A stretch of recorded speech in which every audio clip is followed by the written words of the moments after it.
Hi friends, welcome back to our channel. 6ാം ക്ലാസ്സിലെ ഗണിതം പാദവാർഷിക മൂല്യനിർണ്ണയം 2023-24 വർഷത്തിലെ ക്വസ്റ്റ്യൻ പേപ്പറാണ് നമ്മൾ നോക്കുന്നത്. അപ്പം എല്ലാവരും നന്നായിട്ട് എക്സാം എഴുതിയിട്ടുണ്ടാകുമെന്ന് വിചാരിക്കുന്നു. എന്തൊക്കെയാണ് ക്വസ്റ്റ്യൻസ് വന്നിട്ടുള്ളത്, ആൻസേഴ്സ് എന്തൊക്കെയാണ് നമുക്കൊന്ന് നോക്കാം. ഓക്കെ, ഒന്നാമത്തെ പ്രവർത്തനം നോക്കൂ. ചിത്രത്തിൽ തന്നിരിക്കുന്ന അളവുകൾ ഉപയോഗിച്ച് ഇതേ രൂപം വരക്കാനാണ് പറഞ്ഞിട്ടുള്ളത്. ഓക്കെ, അപ്പോൾ നിങ്ങളുടെ കഴിഞ്ഞ ദിവസം നമ്മൾ ക്വസ്റ്റ്യൻ പേപ്പർ അനലൈസ് ചെയ്തപ്പോൾ പറഞ്ഞു എങ്ങനെയാണ് വരയ്ക്കേണ്ടത് എന്ന്. ഇവിടെ നിങ്ങൾ 6 സെൻറ്റിമീറ്റർ നീളത്തിൽ വരയ്ക്കുക.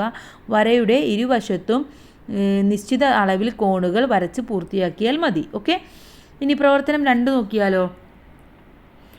ചിത്രത്തിൽ ഒരു വൃത്തത്തെ തുല്യ ഭാഗങ്ങളാക്കിയിരിക്കുന്നു. വൃത്തത്തിൻ്റെ എത്ര ഭാഗമാണ് ഷെയ്ഡ് ചെയ്തിരിക്കുന്നത്? എത്ര ഭാഗമാണ്? ഇവിടെ 1/8 എന്നെഴുതിയാൽ മതി. ഓക്കെ, കാരണം 8 ഭാഗങ്ങളാണ് ആകെയുള്ളത്, അതിൽ ഒരു ഭാഗമാണ്. അപ്പോൾ 1/8 ആണ് ഉത്തരം. ഇനി കോൺ AOBയുടെ അളവ് എത്ര എന്ന് ചോദിച്ചിട്ടുണ്ട്. AOB ആണല്ലേ, AOB അതിൻ്റെ അളവ് എത്രയാണ്? ഇതിൽ 8 ഭാഗമാണല്ലേ, ഇത് മൊത്തം 360 അതിൻ്റെ എത്ര ഭാഗമാണ് AOB എന്ന് പറയുന്നത്? 2 ഭാഗം മാത്രമാണല്ലേ. അപ്പോൾ അത് 45 ഡിഗ്രി ആയിരിക്കും. ഇനി 3 സെൻറ്റിമീറ്റർ ആരമുള്ള ഒരു വൃത്തം വരച്ച് അതിൻ്റെ 1/6 ഭാഗം ഷെയ്ഡ് ചെയ്യുക. അപ്പോൾ നിങ്ങൾ ഒരു വൃത്തം വരക്കുക. വൃത്തം വരച്ചതിന് ശേഷം എന്ത് ചെയ്യണം? 3 സെൻറ്റിമീറ്റർ എടുത്ത് വൃത്തം വരയ്ക്കുക. കേന്ദ്രത്തിൽ നിന്ന് 60 കോൺ വെച്ച് ഓരോന്നും 6 ആയിട്ട് വിഭജിക്കുകയാണ് ചെയ്യേണ്ടത്. എന്നിട്ട് ഒരു ഭാഗം മാത്രം ഷെയ്ഡ് ചെയ്താൽ മതി. ഇനി പ്രവർത്തനം 3 നോക്കൂ. തുടർച്ചയായ 6 ഇരട്ട സംഖ്യകളുടെ ശരാശരിയുടെ സവിശേഷത കണ്ടെത്തുവാൻ ശ്രമിക്കുകയാണ് സതീഷ്. അതിനായി കണ്ടെത്തിയ വിവരങ്ങളാണ് പട്ടികയിൽ നൽകിയിരിക്കുന്നത്. പട്ടികയിൽ വിട്ടുപോയ ഭാഗങ്ങൾ പൂർത്തിയാക്കണം. ഇരട്ട സംഖ്യകൾ എന്ന് തന്നിട്ടുണ്ട്. തുക, ശരാശരി. ഇവിടെ ഒന്നാമത്തെ നോക്കൂ. 6, 8, 10, 12, 14, 16. തുക എന്ന് പറയുന്നത് 66. ശരാശരി 66/6 11 എന്ന് ഉത്തരം കിട്ടി. ഇനി ഇവിടെ രണ്ടാമത്തെ വരിയിൽ തുക എത്രയാണ്? 10, 12, 14, 16, 18, 20. അത് 90 തുക. അതിൻ്റെ ശരാശരി എന്ന് പറയുന്നത് 90/6 = 15 എന്ന് എഴുതിയാൽ മതി. ഇനി മൂന്നാമത്തേതായിട്ട് എങ്ങനെയാണ് വരേണ്ടത്? മൂന്നാമത്തെ വരിയിൽ തുടർച്ചയായ 6 ഇരട്ട സംഖ്യകൾ എഴുതുക. എന്നിട്ട് അതിൻ്റെ ശരാശരി നോക്കി അതിൻ്റെ തുക നോക്കി ശരാശരി നോക്കുകയാണ് വേണ്ടത്. ഇനി ഇതിലെ ബി ചോദ്യം, തുടർച്ചയായ 6 ഇരട്ട സംഖ്യകളുടെ ശരാശരിയും മധ്യത്തിലുള്ള 2 സംഖ്യകളും തമ്മിലുള്ള ബന്ധം എന്താണ്? അങ്ങനെ നിങ്ങൾ ചെയ്യുമ്പോൾ തുടർച്ചയായ 6 ഇരട്ട സംഖ്യകളുടെ ശരാശരി മധ്യത്തിലുള്ള 2 സംഖ്യകളുടെ തുകയും പകുതിയാണ് എന്ന് നിങ്ങൾക്ക് മനസ്സിലാക്കാൻ കഴിയും. പകുതിയാണെന്ന്. ഓക്കെ, ഹാഫാണ്. ഇനി പ്രവർത്തനം 4, ഒരു ക്ലോക്കിൻ്റെ ചിത്രം നോക്കൂ. 1 മണിക്കൂർ കൊണ്ട് മിനിറ്റ് സൂചി എത്ര ഡിഗ്രി തിരിയും എന്ന് ചോദിച്ചിട്ടുണ്ട്. എത്ര ഡിഗ്രിയാണ്? അവിടെ കോണളവ് എന്ന ആശയം നിങ്ങൾക്കറിയാം. അതിനനുസരിച്ചിട്ടാണ് നിങ്ങൾ ഉത്തരം എഴുതേണ്ടത്. അപ്പോൾ അവിടെ 360 ഡിഗ്രിയാണ് തിരിയുന്നത്. ഒരു സർക്കിൾ 360 ഡിഗ്രിയാണ്. അതുകൊണ്ട് 360 ഡിഗ്രി തിരിയും. ഇനി ബി, ചിത്രത്തിൽ ക്ലോക്കിലെ സൂചികൾ തമ്മിലുള്ള കോണളവ് എത്ര ഡിഗ്രിയാണ്? അവിടെ 2ലും 12ലുമാണ് കിടക്കുന്നത് അല്ലേ. അങ്ങനെയാണെങ്കിൽ അത് 60 ഡിഗ്രി ആയിരിക്കും. 60 ഡിഗ്രിയാണ്. സി, ക്ലോക്കിലെ സമയം 4 മണിയാകുമ്പോൾ സൂചികൾ തമ്മിലുള്ള കോണളവ് എത്ര? ഇതേ കോണളവ് വരുന്ന മറ്റൊരു സമയം കൂടെ എഴുതാം. 4ലാവുമ്പോൾ അവിടെ 120 ഡിഗ്രി ആയിരിക്കും. മറ്റൊരു സമയം ഏതായിരിക്കും 120 ഡിഗ്രിയിൽ വരുന്നത്? നിങ്ങൾ ആലോചിച്ച് നോക്കൂ. 4 പോലെ തന്നെ വരുന്നത് 8ൽ വരുമ്പോൾ അല്ലേ. ഇനി സൂചികൾക്കിടയിലുള്ള കോണളവ് 90 ഡിഗ്രി വരുന്ന ഒരു സമയം എഴുതണം. ഏത് സമയമാണ് 90 ഡിഗ്രി ആയിട്ട് വരുന്നത്?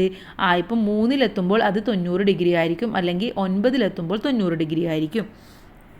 പ്രവർത്തനം 5, രഘു ഒരു കാർഡ്ബോർഡിൽ നിന്നും 1/4 മീറ്റർ നീളവും 1/2 മീറ്റർ വീതിയുമുള്ള കുറേ ചതുരങ്ങൾ വെട്ടിയെടുത്തു. ഒരു ചതുരത്തിൻ്റെ പരപ്പളവ് എത്രയായിരിക്കും? എങ്ങനെയാണ് നമുക്ക് പരപ്പളവ് എഴുതേണ്ടത്?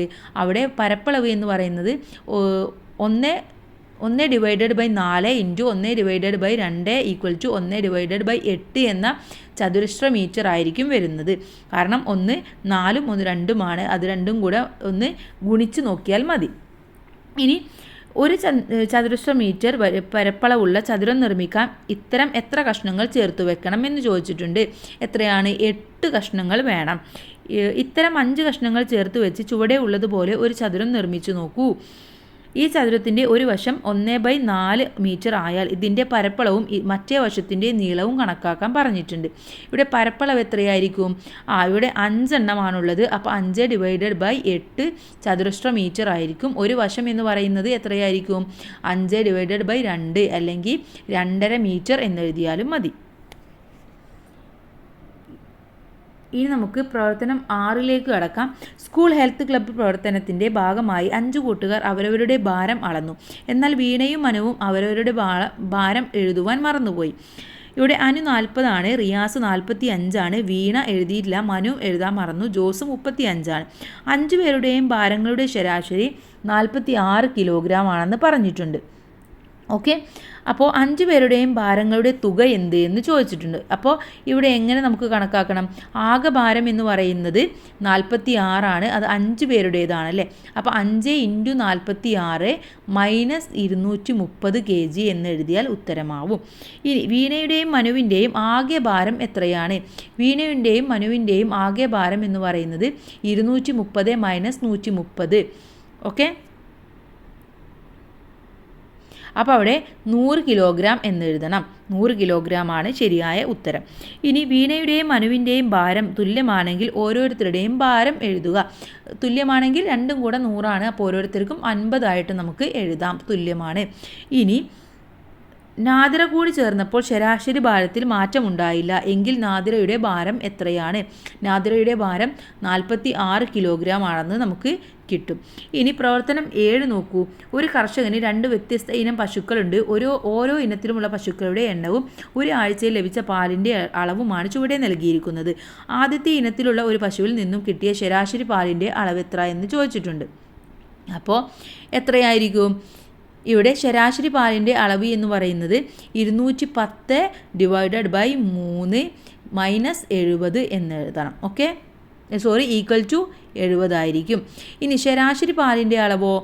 അവിടെ 252 ആണ് രണ്ടാമത്തെ ഇനത്തിന് കിട്ടിയത്. അപ്പോൾ 252 / 4 = 63 ആണ്. ഇനി ഒരു ആഴ്ചയിൽ കിട്ടിയ പാലിൻ്റെ ശരാശരി അടിസ്ഥാനമാക്കിയാൽ ഏതിനം പശുവിനാണ് മെച്ചം? ഏതിനാണ്? ആദ്യത്തെ ഇനം പശുവിനാണ് മെച്ചം. ഓക്കെ, കാരണം അത് 3 എണ്ണമാണ്, ഇത് 4 എണ്ണത്തിന് 252 കിട്ടുന്നുള്ളൂ. ഇനി പ്രവർത്തനം 8 ആണ്.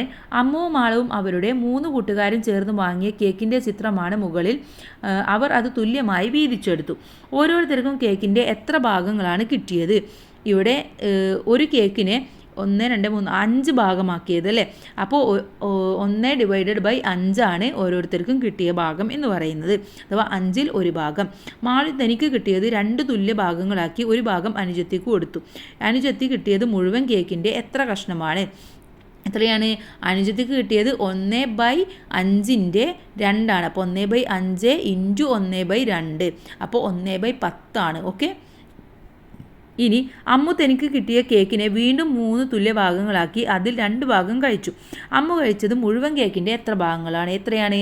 ആദ്യം നമ്മൾ 1/5 ആക്കി, പിന്നെ അതിനെ × 2 × 3 ആക്കി. കാരണം കിട്ടിയതിന് ഒരു കഷ്ണം അങ്ങോട്ട് കൊടുത്തു, വീണ്ടും അതിനെ 3 പീസാക്കി. അപ്പോൾ എത്രയാണ്? 2 / 15. ഓക്കെ, അപ്പോൾ ഇത്രയുമാണ് ഈ ക്വസ്റ്റ്യൻസ്. എല്ലാ ആൻസേഴ്സും നമ്മൾ നോക്കി, ഡീറ്റെയിൽഡ് ആയിട്ട് ആൻസേഴ്സ് നോക്കിയില്ല, കാരണം എക്സാം കഴിഞ്ഞതാണ്. അപ്പോൾ എല്ലാ കൂട്ടുകാർക്കും മനസ്സിലായിട്ടുണ്ടാകുമെന്ന് വിചാരിക്കുന്നു. നല്ല മാർക്ക് തന്നെ എല്ലാവർക്കും കിട്ടിയിട്ടുണ്ടാകും. Thanks for watching.